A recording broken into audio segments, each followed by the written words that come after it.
Hello, everyone. I want to welcome you to the Free Man Beyond the Wall podcast. This is your host, Pete Quinones. Ryan Dawson from the Anti-Neocon Report is back on the show. Recently, he did an episode where he and his brother, Scott, talked about the reasons for the quote-unquote Civil War. And I asked him to come back on and talk about post-Civil War, what is referred to as Reconstruction. And he is going to give you a ton of information here. Not everything that he could possibly give you, but just a taste, and maybe we'll do this again. So without any further delay, here is Ryan Dawson. I just started recording, so did you see this thing? What were you saying? Well, in Oakland, California, they're offering $500 checks for poor families, which is a nice thing to do, I suppose, except it excludes white people. So if you're black or Indian or whatever, you can get a paycheck from the government if you're making less than $59,000. If you have a kid, or less than $30,000, they're just going to give you a $500 extra check every month. But of the 10,000 white people that live in the same area that live in poverty, they don't get a check because on average, whites earn more than blacks in the area. That's like, do you even math?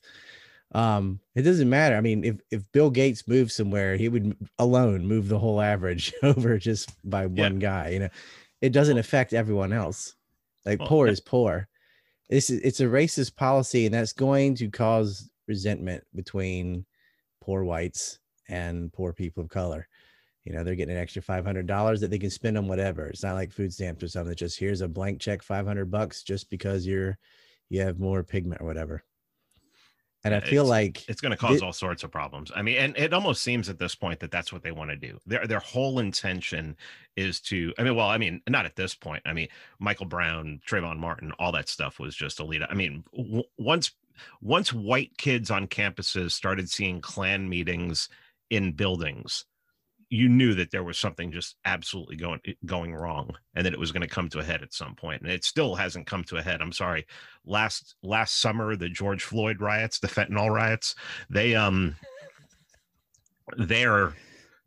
what could possibly be coming if it isn't headed off will just make that look like, just a blip. Yeah. The fentanyl riot. Well, that trial is right around now. Yeah, well, it started, I think we're in today's day 3. Show trial.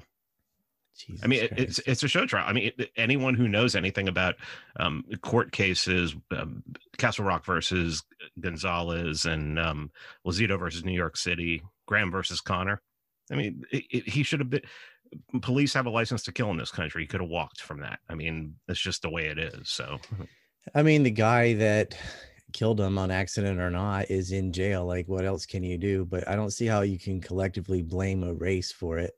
Like, oh, that's what whites do to blacks. It was like, no, that's what one cop did to one guy who overdosed on fentanyl, and and who we knew in and out of jail. The cops all knew him. Well, they both worked security in the same club. I'm pretty sure they had talked to each other. Yeah, there's something going on. He wouldn't get in the car, so they knelt on him. He swallowed all his drugs thinking, oh God, the cops, right? Which is a stupidity of the war on drugs anyway. Like, oh, I did swallow all my drugs or they'll catch me, and he had a heart attack, and it's messed up, but they knew who he was. He'd pistol whipped a pregnant woman. I don't know why he was even out and about anyway. It's not a hill I'm going to die on. Like, I can think of a million other better examples of actual, like Eric Gardner, where the cops just choked him to death, who was selling cigarettes. Big deal, right? But they picked the most controversial thing on purpose because it's clickbaity and it causes problems, and it's totally on purpose. But the reason I brought up this story about Oakland, besides it just being blatantly racist, is this sort of attitude of like reparations, or we're just going to redistribute wealth because this group of people isn't doing as well as this other, and just ignoring all the poor people that don't fit the category, like the 10,000 poor white people living in poverty there, is similar to the people's attitudes on Reconstruction, ignoring sharecroppers and white farmers and people who were poor during the war, before the war, and after war, never owned slaves, never, weren't part of it. And also the manipulation by, at that time, the Republican Party, which you could call the Democrats today, of a voting block by saying, well, you can vote yourselves money. And it's a sort of using each other relationship. We'll give you token crumbs and you make sure we stay in power, right? Your voting block, we get power. And when they have power, they get a lot more money than what they're giving away, because you can use the apparatus of government toward your friends, which is what the Northerners did with railroads, with steel, with everything else. It was pure mercantilism, pure government subsidies, state-assisted monopolies, all that. The epitome of corruption. And that never really changed. And you can see that today, sort of with the illegal migrants are being brought in as a voter block.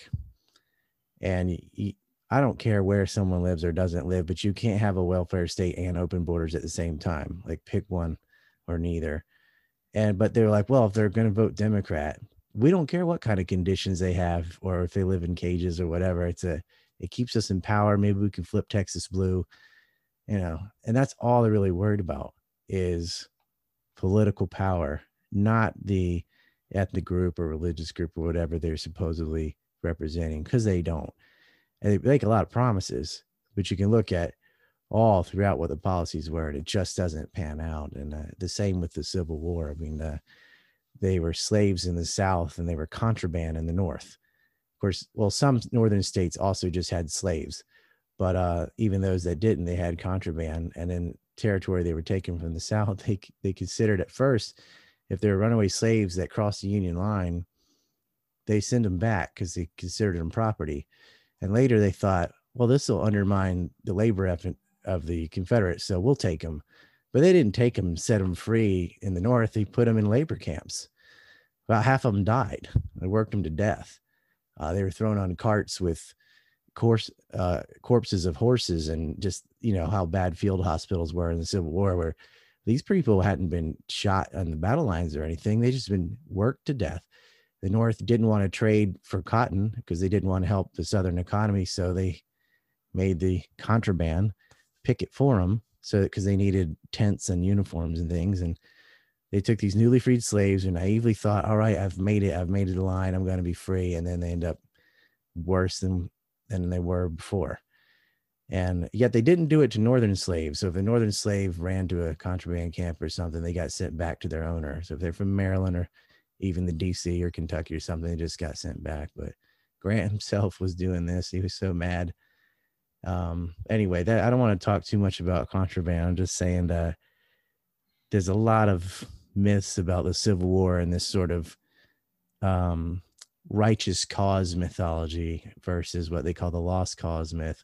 I think it's the myth of the lost cause myth, because the righteous cause is as BS then as it is now, saying we liberated Kurds in Iraq, or, we went into Libya because Gaddafi was about to attack his own people, or we went into Syria to save the Syrians. It's a savior complex.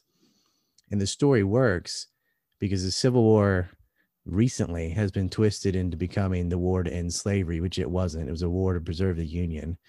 95% of Union statutes don't mention slavery, and it's just to preserve the Union. The president said it himself. Anyway, that kind of lie, that mythos is carried on. That's why it's very important to see the lies about the war and how they tried to turn it into this altruistic thing, which it wasn't. It was a war of aggression to preserve the Union, which meant to preserve the status quo, so they could basically treat the South the same way Britain treated Ireland. It's a little place with a smaller population that we can exploit. We can use them. We can tariff the hell out of them. And that happens with Reconstruction. It starts with they had a 45% tax on exports, which is why the war started, and why the war started with an actual revenue ship firing on the Nashville, followed by Fort Sumter, which was the physical place they collected taxes. The South had a tax of 19%. The North jacked it up to 45%, and it remained 45% for another 50 years after the war was over. Never came down. It actually longer than that. It didn't really come down until 1913. And that's because some of it got replaced by the new income tax from newly formed central bank. And it still only went down to 29, and then it went back up again, all the way up to 49. And not until World War II did they finally lower these giant tariffs. And that was because they're unnecessary, since Europe and Asia had decimated themselves. There were no longer serious competitors to American manufacturing. But if, with all this talk about tariffs, it's like, well, what did the winners do? They kept the tariff at 45% and decimated the Southern economies. And that affected greatly what they call Reconstruction. And they lie about Reconstruction. I've seen professors, even, they're always guilty of what we call presentism. It's a bias for historians to look at the past like people do today. You can see that with the removal of statues and stuff. Like I mentioned, only 5% of Northern statues mention anything about slavery. Not even, and those are more recent ones. The ones they built originally, they're always talking about preserving the Union or their memorials of fallen soldiers, and the same with the South. None of them, all they're talking about is veterans. Well, that whole interpreting things in the present is, you can see that in pretty much anything, especially like Christianity. They read the Bible and they're like looking around. It's like, these people lived in the first century in Palestine. I know. It's like, how are you not taking into consideration their culture, the food they ate, what a certain word believed meant then as compared to now, when you're looking at the Koine Greek, which is pretty much dead. I mean, it's well, it's funny to me that an otherwise intelligent person, like, they have an education, they went to school, they got a degree, but there's like a flaw or something psychologically. They just incense that people in the 1860s don't think like we do today. And why didn't they write about emancipation on their statues? Like, because that's not what it was about. That's what it's about to you, because it's a good story and it makes you feel good, and it justifies a lot of the horrors in the war. Like, at least something good came out of it. But it wasn't. I mean, the South was emancipating their slaves anyway. The entire South, the CSA that's one of the last things their Congress did. And they'd only missed it by one vote in Virginia before that. And Tennessee was phasing it out. And they'd already given up all claims on Western territory. Of course, Lincoln tried to codify slavery with the Corbin Amendments, and the South said, we don't care. That's not, we're seceding for a long list of other reasons. But, it's become twisted to be about something that's more morally justifiable and digestible. And I hope that doesn't happen in the future with the Iraq war, which, the Likud party interest of Israel. Some people would bring up oil. I would disagree with that, but it definitely wasn't about weapons of mass destruction. And it definitely wasn't like Iraq was a threat to America. They didn't have anything with range to hit the United States. But what if 50 years from now, George Bush is painted like a hero and his face is on the side of a mountain and said he liberated the Iraqis from the dictator Saddam Hussein? And you could point to lots of actual bad things Saddam did, but it's nothing to do with why we invaded Iraq, right?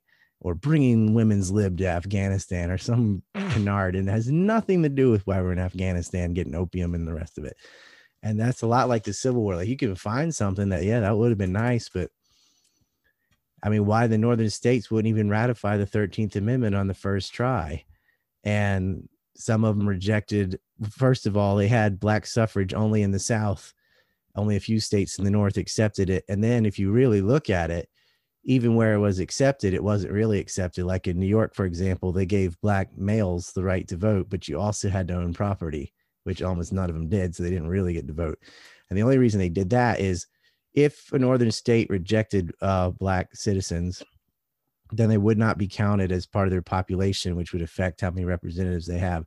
So New York was like, all right, they're allowed, so you can count them as part of our population, so we can maybe get another representative, but they have to have property and this and that. And they just made it pretty much impossible for them to have any rights there. But they did want black voting rights in the South, not because they cared about blacks. They definitely didn't. And they also didn't offer civil rights to anyone else. American Indians didn't get it. Chinese, actually, all Asians wouldn't receive rights until 1943. The largest lynching in American history was in California, where they went around murdering Chinese people. They hanged 19 of them, shot them, mutilated their bodies, and beat people, burned stores, all of that. And they were slaves after the Civil War. And I paid them $1. That doesn't, they were slaves. I mean, they they're expendable. And they also were pretty much excluded from the 14th Amendment too, because the 14th Amendment says if you're born in the United States, you're a citizen of the United States. But over 90% of migrants brought to the United States from China were male. So they're not going to be having any children born in the United States. They're just going to be replaced by new Chinese slaves.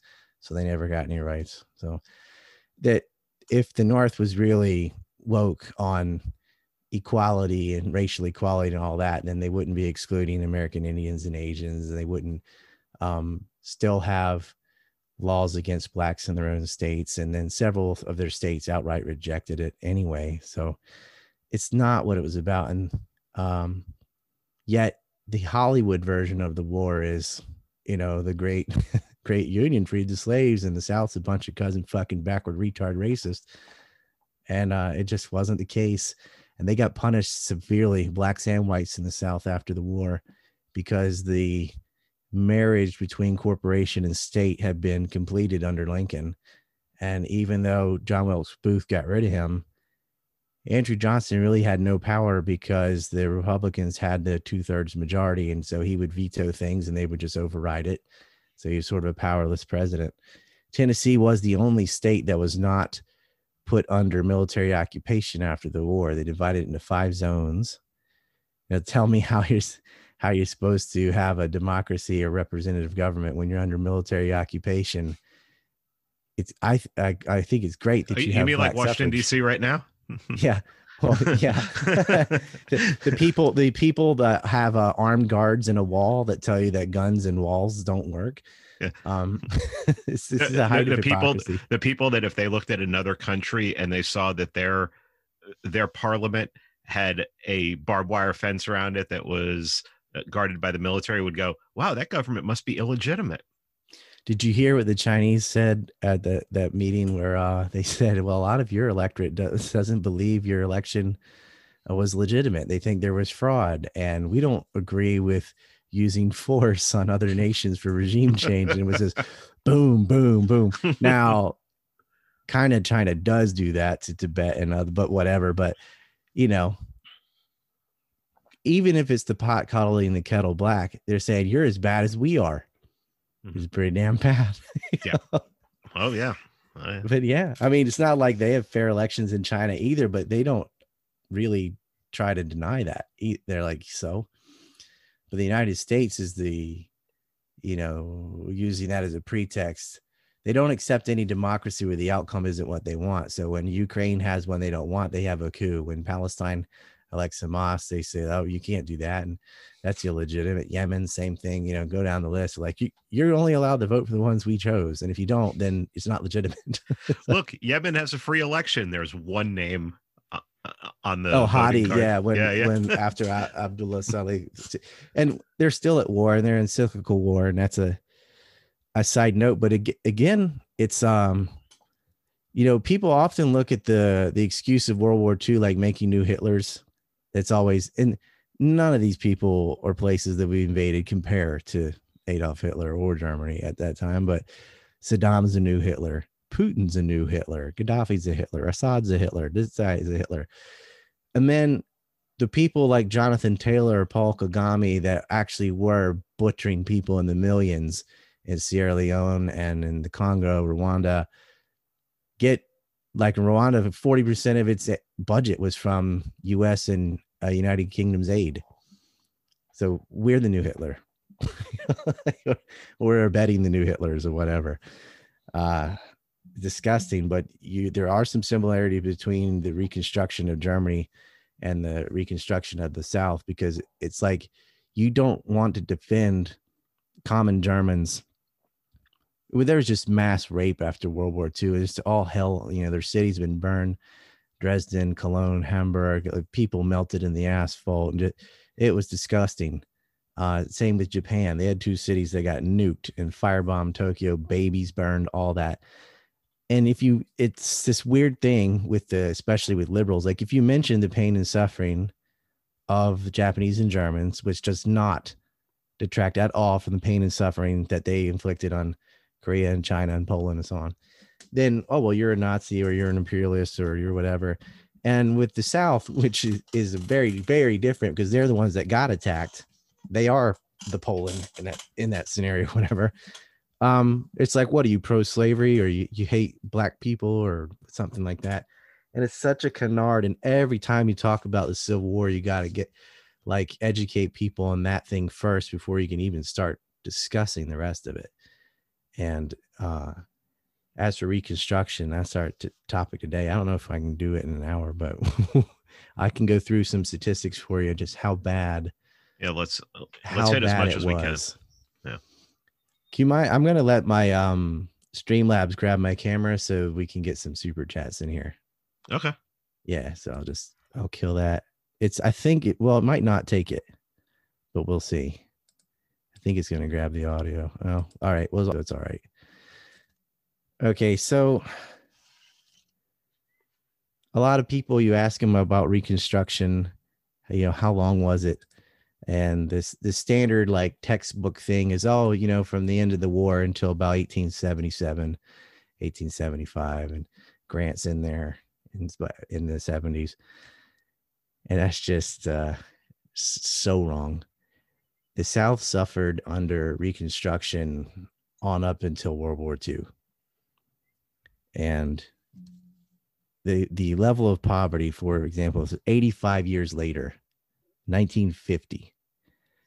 That's how long it took for the South to get above the below average percent ranking per capita income that it had in 1860, the year the war started. It took 85 years to get back to the economy they had in 1860,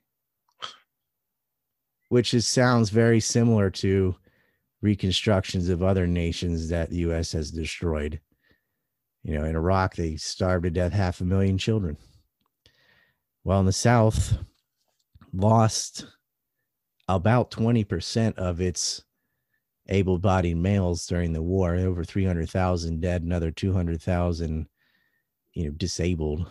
And I mean like missing legs, arms, because the nature of the weapons at the time, which is devastating in and of itself. But they also lost 2/3 of their railroads, and lopsidedly so, like in the West where they lost a lot of battles, and about 2/3 of their livestock.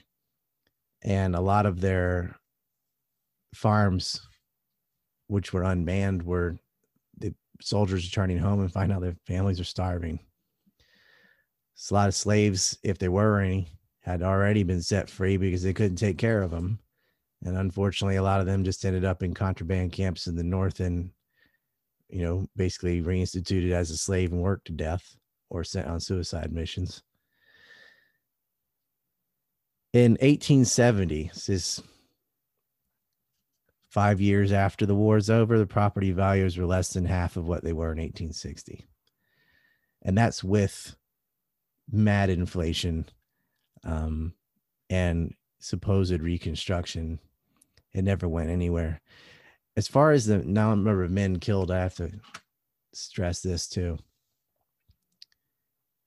If the U.S. had a war today, and this does not include the casualties of the North, and the North actually lost more people than the South, because the North really lost every battle in Virginia. But it didn't matter because they started with 5 times as many people and they had all the industry. So you can win a war without winning any battles. It's just a war of attrition.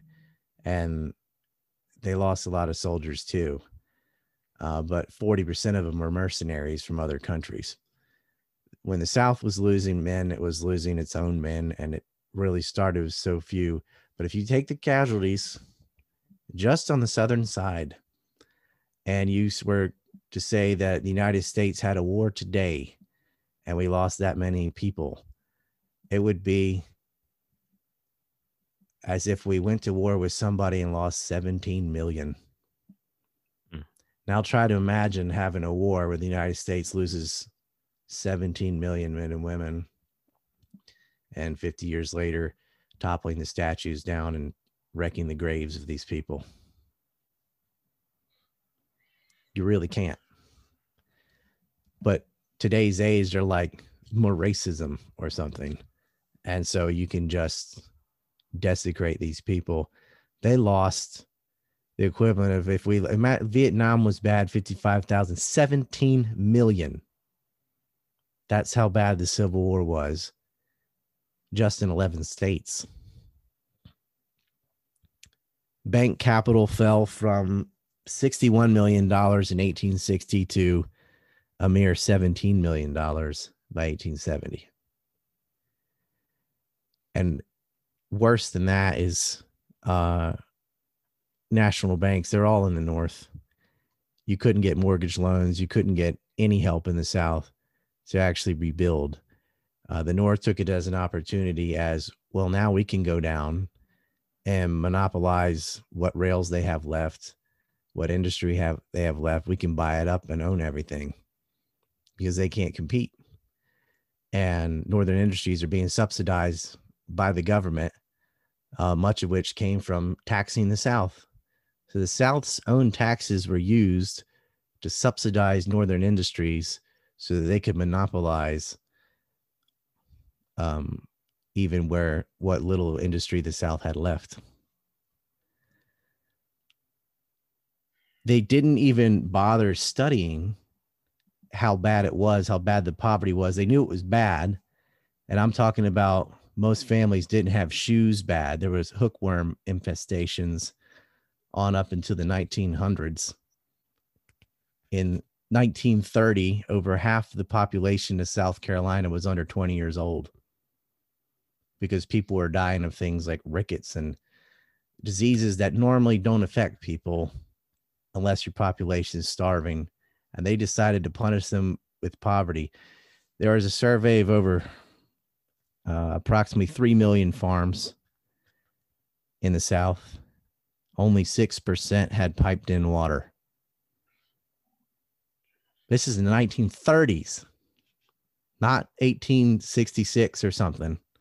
They were still that impoverished. In 1929, which is the last year of the Roaring '20s, that's the one little blip where people were doing well. Southern farmers earned 1/3 of what other American farmers did, and that's including the brand newish Western states. In the average, really, it's the Great Lakes region that was making the majority of the money. The sharecroppers lived like serfs. The 1938 average was $63 a year, which averages out to 17 cents per day. To make a comparison, in Ohio, just Ohio, the poverty line in 1873, this is versus 1938, it was $1 a day versus 17 cents, decades later. 65-year spread with massive inflation after the Civil War and the Spanish-American War, and still you had a higher rate in one state, and Ohio is not even the most prosperous northern state by far. They were living like Russian serfs. And there were a number of things. I'll let you pick from these because I don't know if we can cover them all, but the reasons they got strangled were protective tariffs, which is why the war started, and those continued. There was the Union veteran pensions. There's obviously the Republican Party's self-interest. Property confiscation, which a lot of people, they didn't know that happened. Discriminatory federal budgets. Discriminatory banking regulations. Discriminatory freight rates. I want to talk about that because no one does. Obviously, I also want you to talk about that, but I also want you to talk about private property being taken away. I will. Okay, that's a good one. Lax monopoly regulations. I think anybody on the Libertarian Institute understands that one. Same as now. And then there was the education of ex-slaves without federal funding. It's like they don't. Okay, we'll educate everybody, but we don't have money for anybody. And now there's another 4 million people or so. Are you talking about the Freeman? Are you talking about the Freeman school? What were they called? Well, they're all free after the 13th Amendment. So it's you got to educate. You got to have schools. Well, they had the white liberal. They had the white bougie people coming down from the north to teach the black people how to be white, and those were called what? The Freeman School. The Freeman. Yeah, and it's interesting that they color it like how to be white. It's like how to be a certain way. There's no whiteness. Yeah, monopolizing that type of behavior or whatever, but it's just that typical historic waspy kind of, almost like what we would, I guess if it were done today, would be like brainwashing people into like neoliberalism or something like that. Just basically brainwashing black people into what the power elite of that time wanted them to believe. It was, how to vote Republican. Is what the education really was. I mean, that's what it is today. Today, it's how to vote Democrat. Right. And like a lot of these people couldn't read or write. It's not their fault, but they didn't have any education. They had skills, or at least a skill, but it was kind of unskilled labor type of stuff. Depending on where you were, there were spots in North Carolina and Tennessee where they'd had freedmen since the Revolutionary War. But that's not the majority of people, like from a plantation in Mississippi or Florida or something, or, they're not, you can't just say, okay, you're free now, go get a job or something, because they don't know how to do anything and there's no capital. And even the whites around you are starving to death and poor. And so are you. And so what happens is, okay, you're off the farm and you're back on the farm and you're a sharecropper, and so are the whites, and you're just both living in poverty together. But at least you can vote Republican now. And get what? Like you have the right to vote Republican now. You didn't get much else. It's like you're a citizen and you're no longer a slave, but you're doing the exact same work you were doing when you were a slave. You don't get a house or food provided. You don't have a master. You got to buy all that your own, and you got to pay taxes. And it just went from up the scale, maybe half a notch. And a lot of people will move. Like there is no opportunity in the South. So, and it was a way of pushing these people to go west, which they needed them to do, to take land from Indians and so on. In the Northern Army, same veterans, Custer, and a lot of people who fought in the Civil War go west, murdering Native Americans. Of course, Crazy Horse got the South a little bit of revenge because he killed Custer and annihilated his entire regiment, which is hilarious. But ultimately, we know what sadly happened to American Indians out west. And no problem. And that's Grant. That's the same Northern generals, Northern commanders, soldiers going west to do that. And they really didn't really start allowing the Southerners to have any semblance of dignity at all until the Spanish-American War, where a lot of Southerners fought as Americans against the Spanish. And that's where you see a lot of when these statues were built. All right, don't fast forward this. I'm following up from about a month ago when I was talking about going to 5 shows a week and what I would need in order to do that. I have set up a page. It is freemanbeyondthewall.com/goal. It explains everything. It explains exactly what I would need to be able to do this full time, to do the podcast, to do the writing, and to do the documentary filmmaking full time.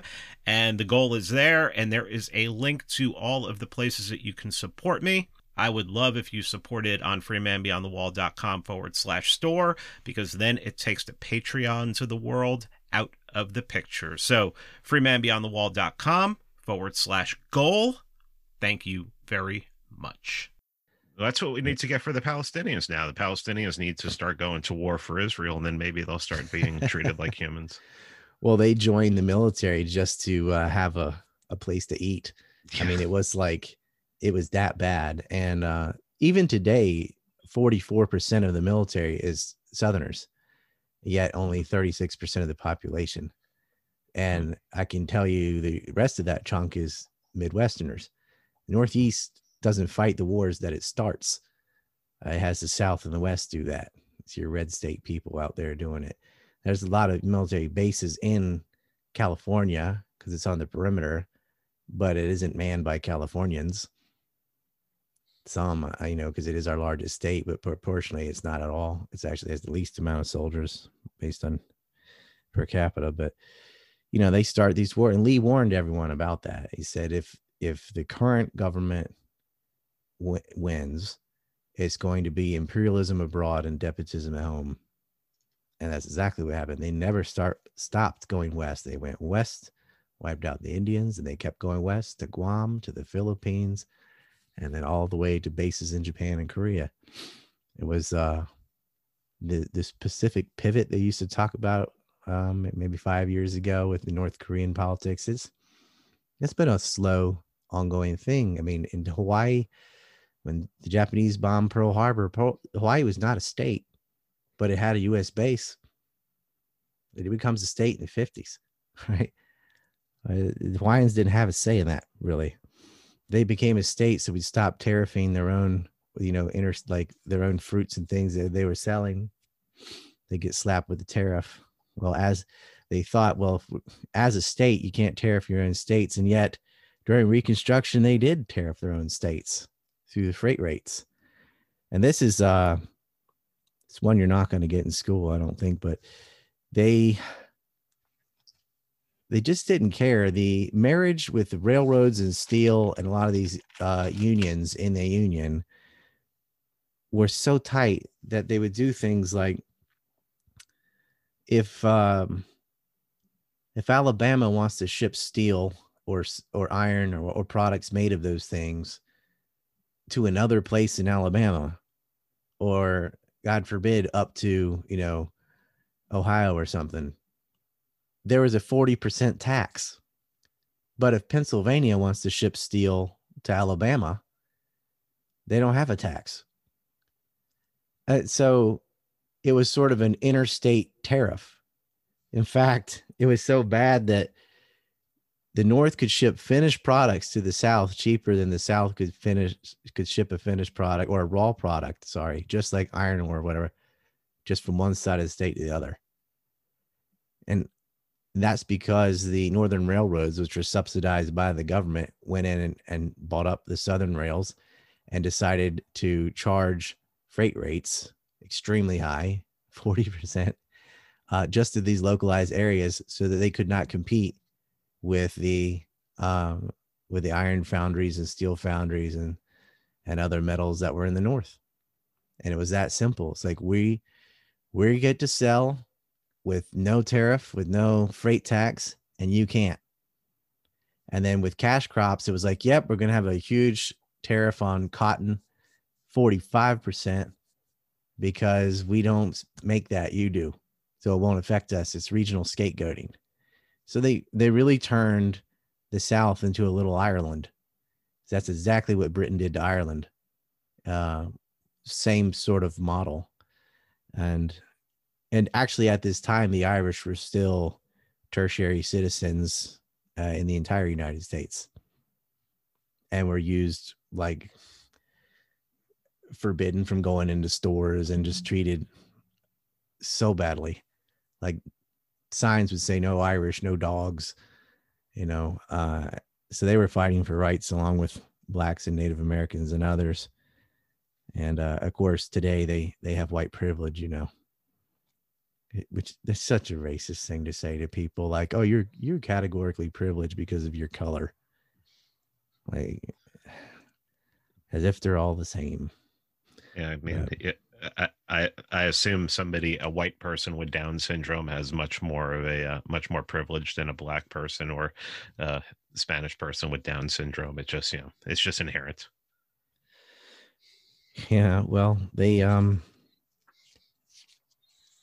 It And seems to be getting worse. I'm going since to the about absurd because that's what they 2015, are. right? Well, I Yeah, know. yeah, yeah. I mean, it's it when Lee surrendered, which was not the end of the war, but it was like, okay, the writing's on the wall. Without the Army of Northern Virginia is the one that was having all the success. And when he surrendered, same month Lincoln was shot, there were 2 million bales of cotton that were scattered throughout the South, fungible funds, 2 million bales of cotton, compared to only $15 million of U.S. currency in the region. So you can imagine 2 million bales are going to pull in a lot more than $15 million. You used to be able to sell that by the pound and get about 500 a bale. You know, even if you got 300 a bale, you got there's 2 million. Like that's where the money was. And it was stolen. The cotton was plundered. They sent treasury agents down with the military and they just fucking stole it. And so if the South had been, and the reason there's so many bales of cotton stored up is because during the war, there was a massive blockade.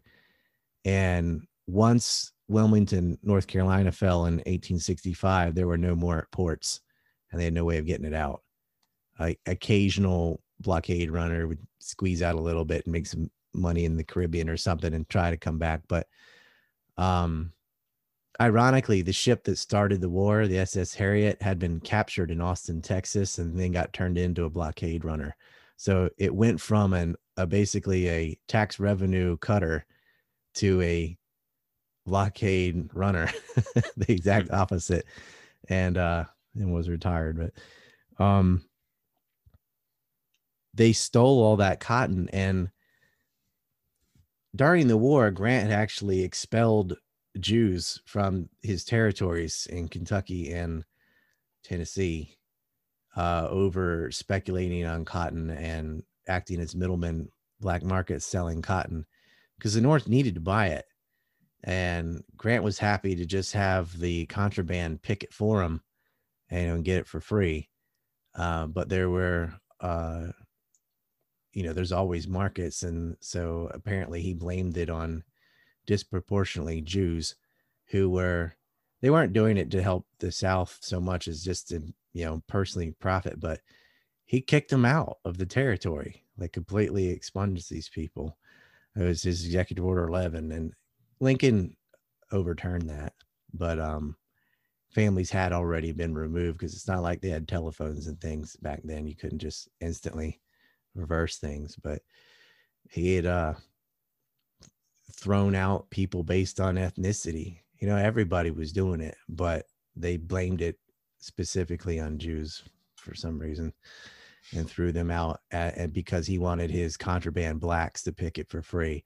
And this is a guy who owns slaves himself. His wife still had two of their personal slaves working for her. So the head of the Northern Army is kicking out the Jews and using black slaves for labor, while he owns some himself. And yet he gets elected later to become president because he got over 400,000 black votes. And they were just using them as a voting block. And there were many educated blacks that saw through the whole thing and knew exactly what was going on and how they were being used. And one of them, obviously, Booker T. Washington. And there was the first black senator ever out of Mississippi, out of the whole country, but out of Mississippi was Hiram Rhodes Revels. And I want to read you a quote from him because it is scary how much he could have said this yesterday and it would still hold true to a degree. Hiram Rhodes Revels said, "Since Reconstruction, the mass of my people have been, as it were, enslaved in mind by unprincipled adventurers who, caring nothing for country, were willing to stoop to anything, no matter how infamous, to secure power to themselves and perpetuate it. My people are naturally Republicans and always will be, but as they grow older in freedom, so do they in wisdom. A great portion of them have learned that they were being used as mere tools, And in this late election, not being able to correct existing evils among themselves, they determined by casting their ballots against those unprincipled adventurers to overthrow them. My people have been told by these schemers, when men have been placed on the ticket who are notoriously corrupt and dishonest, that they must vote for them. If you don't vote for me, you ain't black, right? They must vote for them. That salvation of the partly depended upon it, and that man who scratched the ticket was not a Republican. This is only one of the many means these unprincipled demagogues have devised to perpetuate the intellectual bondage of my people. Now, here's the kicker. The bitterness and hate created by the late civil strife has, in my opinion, been obliterated in this state, except perhaps in some localities, and would have long since been obliterated in this state were it not for some unprincipled men who keep alive the bitterness of the past and inculcate a hate between the races in order that they may aggrandize themselves by office, its annulments, and control my people, to effect of which is to degrade them. God, I wish we had a senator say something like that today. Nothing changes, man. Right. Nothing But look at how articulate the first black senator is, and he just lays out the problem perfectly. Can you imagine AOC saying a speech like that? Like, even if she was reading it, it wouldn't come out, no, it wouldn't. I mean, the bitterness and hate created by he's like, he nails it. He's like, it would have subsided long ago if people were not intentionally picking scabs, so to speak, because it's in their interest to get races to hate each other and aggrandize themselves by office. I was like, yeah, he knew it. And Booker T. Washington, this is the last quote I'll do it. He says, though I was but little more than a youth during the period of Reconstruction, I had a feeling that mistakes were being made and that things could not remain in the condition that they were in there for very long. I felt that Reconstruction policy, so far as it related to my race, was in large a measure on a false foundation, was artificial and forced. In many cases, it seemed to me that ignorance of my race was being used as a tool with which to help white men into office, and that there was an element in the North which wanted to punish Southern white men by forcing the Negro into positions over the heads of Southern whites. I felt that the Negro would be one to suffer for this in the end, and they were. Besides, the general political agitation drew the attention of our people away from more fundamental matters of perfecting themselves in industries and at their door and securing property. So the identitarian politics, someone Skype me, Skype, I'm sorry. The identitarian politics was distracting them from learning industry, gaining property, doing the things they ought to do. And it was also acting as an excuse not to pursue self-betterment. It's, well, if you fail at something, it's because racism, this and this and this. And he really hated that. He always spoke out against it. But it's a constant thing. And so they knew that they're just being used as a voting block, and they weren't seeing any benefits other than, now you have the right to vote Republican. They're still living as sharecroppers. They were still living under racial segregation. They had substandard everything. Several northern states would refuse the Civil Rights Act, would refuse to allow them equal rights whatsoever. Connecticut, Minnesota, and Wisconsin all rejected black suffrage in 1865, yet the entire South was forced to accept it. Kansas and Michigan and Missouri, Kansas rejected it in the next year, and then Michigan and Missouri did in 1868. So there's a civil war supposedly about, civil rights and ending slavery, and 7 northern states immediately say, well, not here. And then in the states where it was accepted, like Maine and Vermont, is because they had less than 0.5% of black population, and it just didn't matter. There's no real consequence to it. And then, like I said earlier, New York accepted it, but not really, because they started adding, all right, black males can vote, but only if they own property. And of course, they had race riots and draft riots in New York, where they went around hanging black people in mob violence. And that was not new to New York. Like the ethnic strife in New York between Irish and Italians and Chinese, and just, the whole city at the time segregated. Little Italy, Little China still exists today, right? In New York. It was never integrated like the South was and is. But even in the North now, there's like the black part of Chicago, the white part of Chicago. It's self-segregated today. So think how bad it was in the 1860s and 70s, but they want to point their finger. The military districts in the South, I mentioned, Tennessee was not included. So Virginia got one all to itself. The Carolinas were the District 2. And then you had Georgia, Florida, and Alabama. You got to remember, Florida is very tiny at the time. It's not like now. That was the 3rd district. And then Mississippi and Arkansas were 1, and Louisiana and Texas were number 5. The only reason that Tennessee was exempt from the military occupation was because Tennessee already had a Republican government. So the purpose of the military occupation was giving blacks the right to vote because they saw it as a power grab, and then preventing whites and veterans from having their right to vote because they were afraid they might vote Democrat or Union Party or whatever else. So it was all about retaining political power. It had nothing to do with empathy or struggle or any of the false altruistic motives that they try to give. And then they were going around and stealing the cotton. And there's a good book on the Treasury agents. And I'm not just talking about carpetbaggers. That's a different issue that happened all throughout the South with Northerners coming down and peddling their wares and stealing. And there were a lot of abandoned old mansions and things that hadn't been burned yet by Sherman, where the men never came home. They were dead. And so a lot of women living alone or as widows. And they got targeted for theft and rape, and sometimes publicly so. Raped in front of everyone you know. They'd go into the carpet bag, steal all the silverware, anything of value, rape them.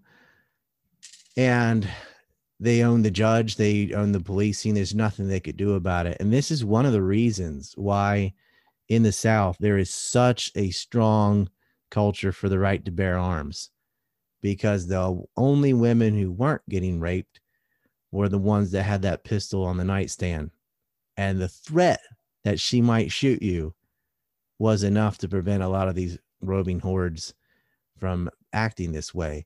Now, they had acted that way during the war too, and there were Northern commanders that were completely against it and did try to curb such behavior for white women, but they let the Union Army rape black women because that was just seen as a totally voiceless person. And it's very unfortunate. And they raped them in the contraband camps too.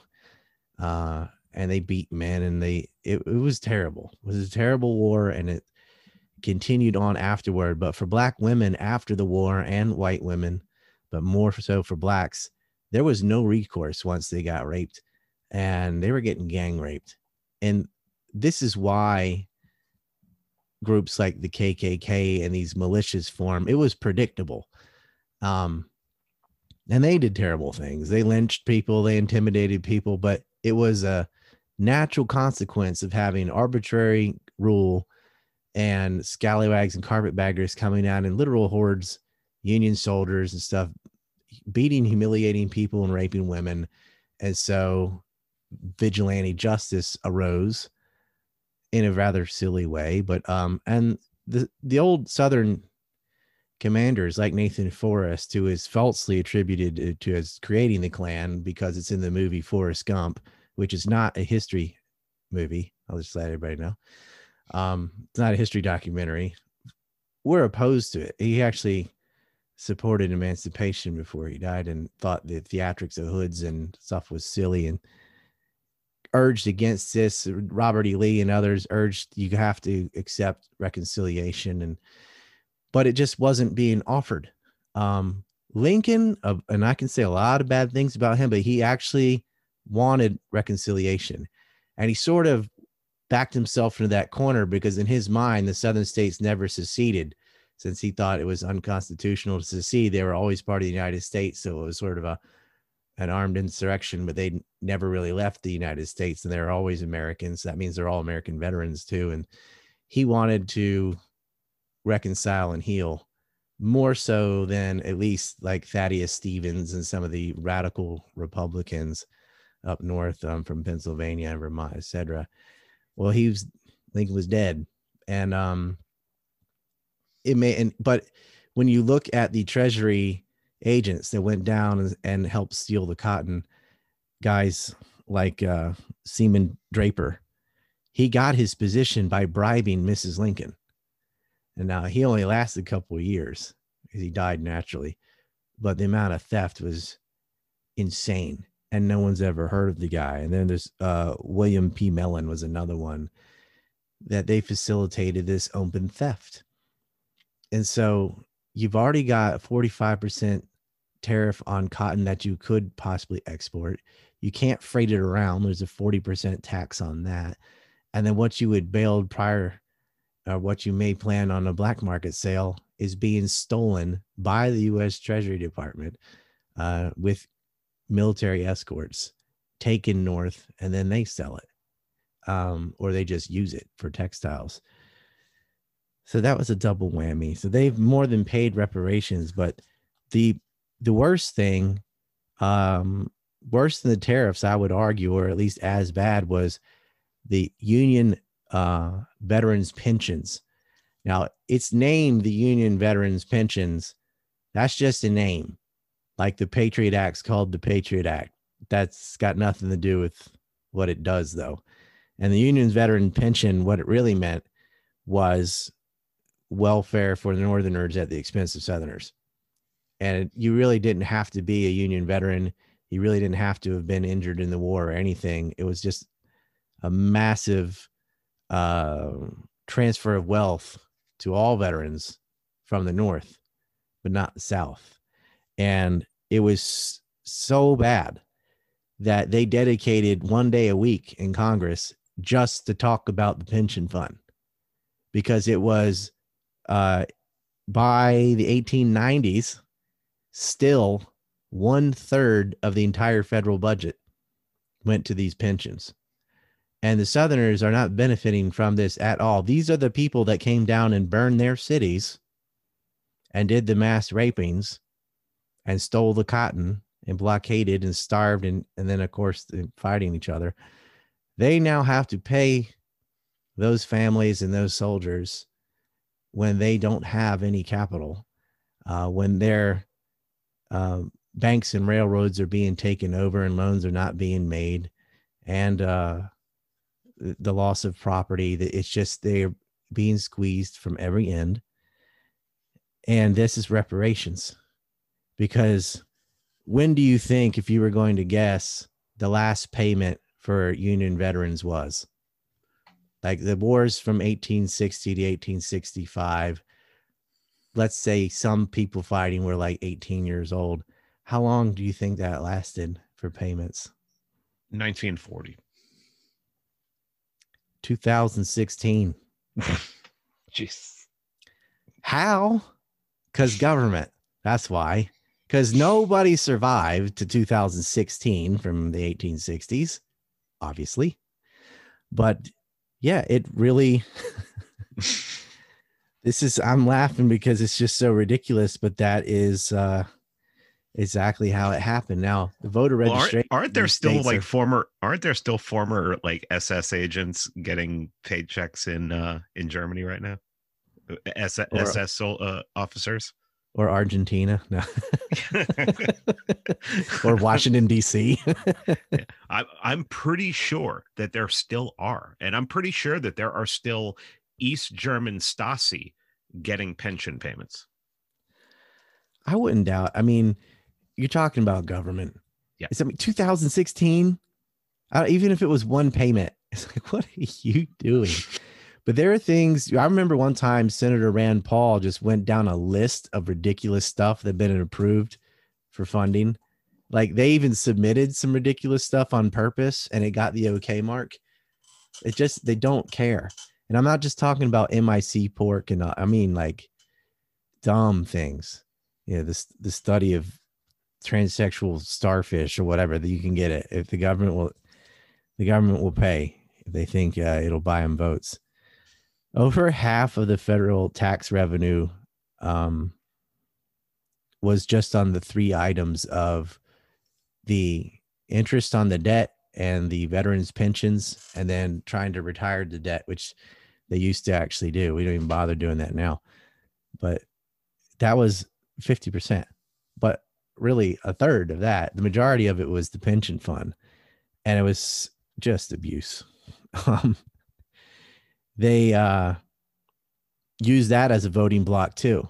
So you have a black voting block, and then you've got the Northern veterans, whether they're veteran or not, or claim to be, was another voting block, and they were going to keep that. It was such a huge deal that in 1893, it got up to 40% of the budget.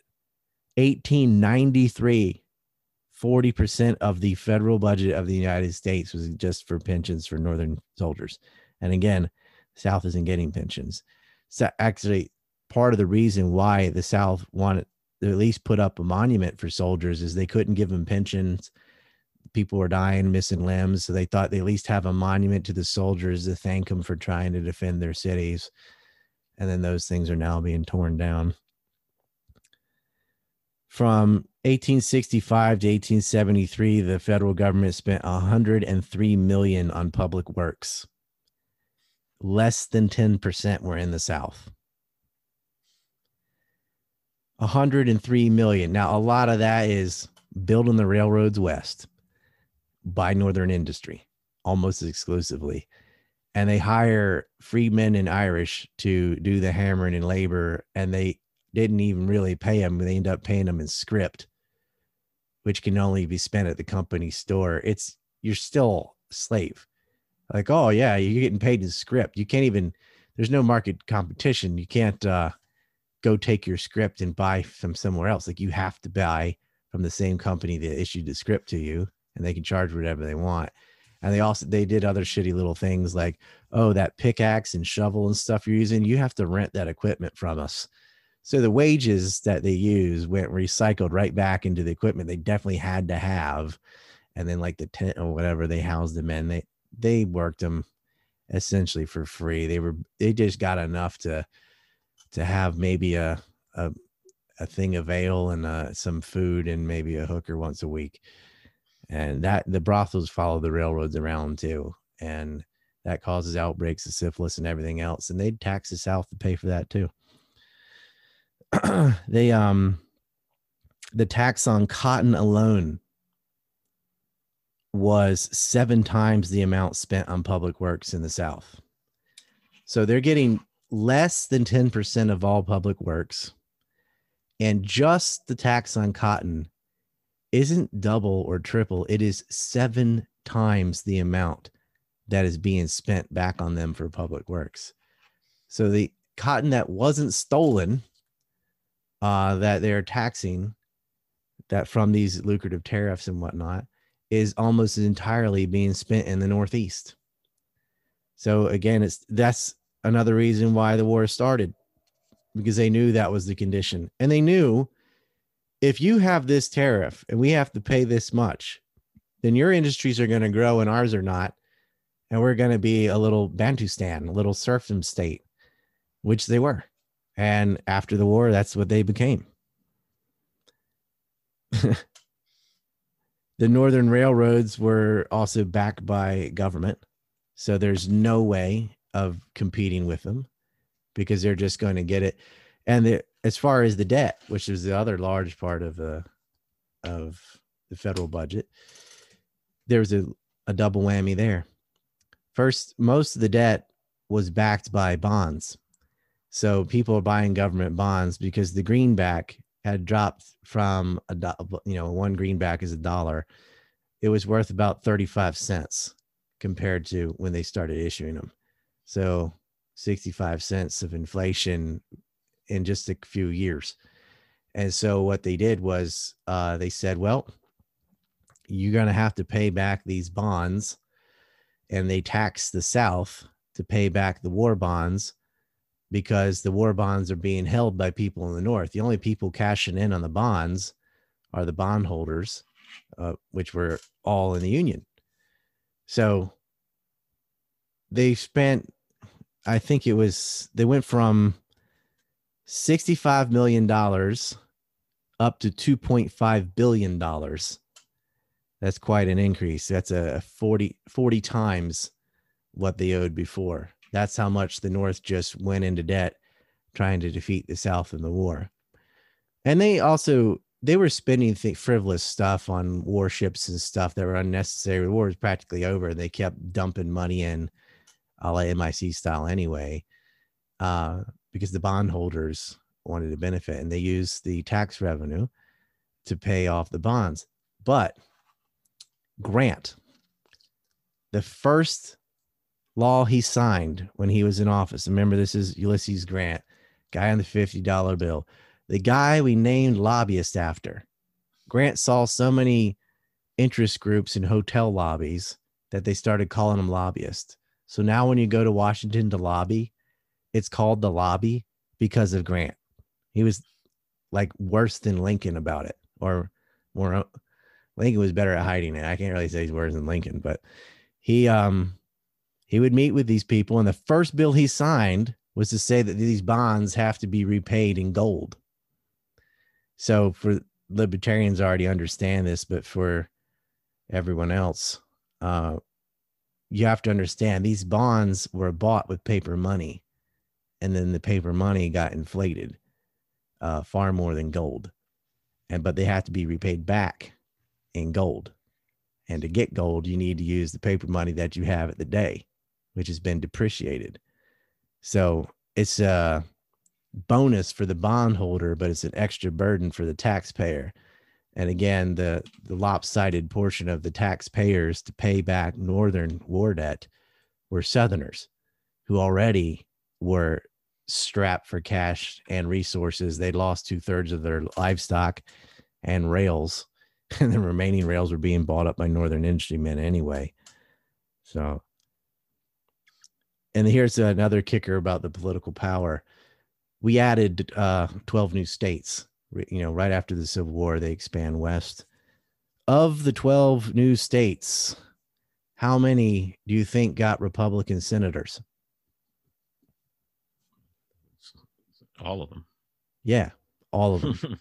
So there's 24 new Republican senators.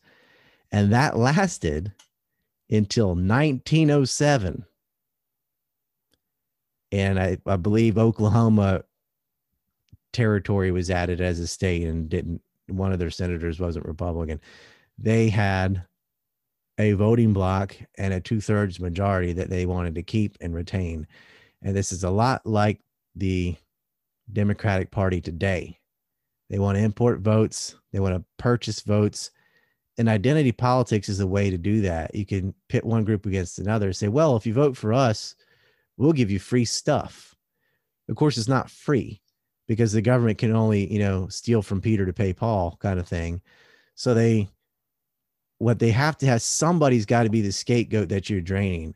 So right now it's able-bodied, productive people are having to pay for everybody else. And it is not just the disabled or the mentally ill, handicapped. That's not the majority of people on welfare have 2 working arms and legs, and they're not in dire straits because of some,